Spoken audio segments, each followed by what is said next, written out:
Bagaimana caranya agar saya mudah mengerti?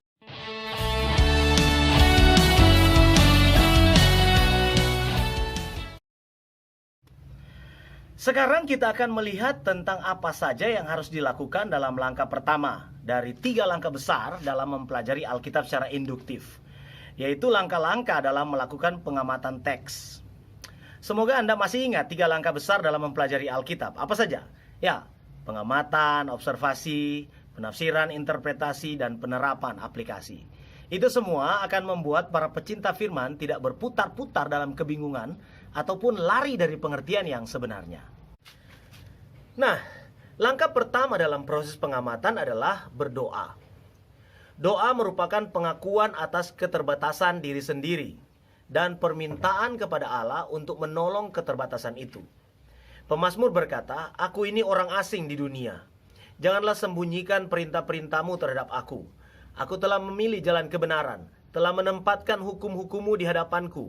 Aku telah berpaut pada peringatan-peringatanmu ya Tuhan. Janganlah membuat aku malu. Aku akan mengikuti petunjuk perintah-perintahmu, sebab engkau melapangkan hatiku. Perlihatkanlah kepadaku ya Tuhan, petunjuk ketetapan-ketetapanmu. Aku hendak memegangnya sampai saat terakhir.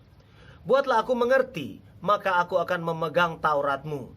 Aku hendak memeliharanya dengan segenap hati." Mazmur 119 ayat 19, 30-34.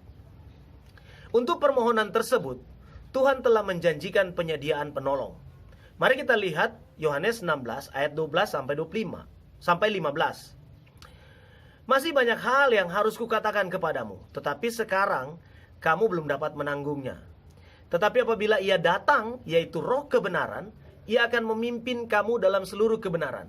Sebab ia tidak akan berkata-kata dari dirinya sendiri, tetapi segala sesuatu yang didengarnya itulah yang akan dikatakannya. Dan ia akan memberitakan kepadamu hal-hal yang akan datang. Ia akan memuliakan aku, sebab ia akan memberitakan kepadamu apa yang diterimanya daripadaku. Segala sesuatu yang Bapa punya adalah aku punya. Sebab itu aku berkata, ia akan memberitakan kepadamu apa yang diterimanya daripadaku." Masih ingat kan pelajaran tentang iluminasi? Setelah kita meminta pimpinan Roh Kudus, langkah berikutnya ialah pilihlah teks yang mempunyai 1 unit pikiran. Ini bukan soal panjang pendeknya nats yang akan kita pelajari, tetapi lebih kepada suatu bagian Alkitab yang menyampaikan sebuah kebenaran rohani tunggal. Bagian itu bisa merupakan nats yang panjang, bisa juga sebuah nats yang pendek. Hal ini bertujuan agar kita lebih terfokus dalam pengamatan. Masih ada beberapa hal lagi mengenai memilih teks, namun untuk kebutuhan kita kali ini, menurut saya ini yang paling pokok. Apabila teks yang akan kita pelajari sudah ditetapkan, lanjutkanlah dengan membacanya. Bacalah nats yang akan diselidiki berkali-kali. Berapa kali? Berkali-kali. Ini tahap pengenalan yang merupakan pengenalan akan isi nats. Nah, ingat bahwa semua nats itu terkait dengan yang namanya konteks. Jadi bacalah konteks dari teks itu dulu. Apa itu konteks? Konteks teks yang saya maksud di sini adalah bagian-bagian sebelum dan sesudah bagian yang mau kita pelajari. Membaca konteks ini sangatlah penting.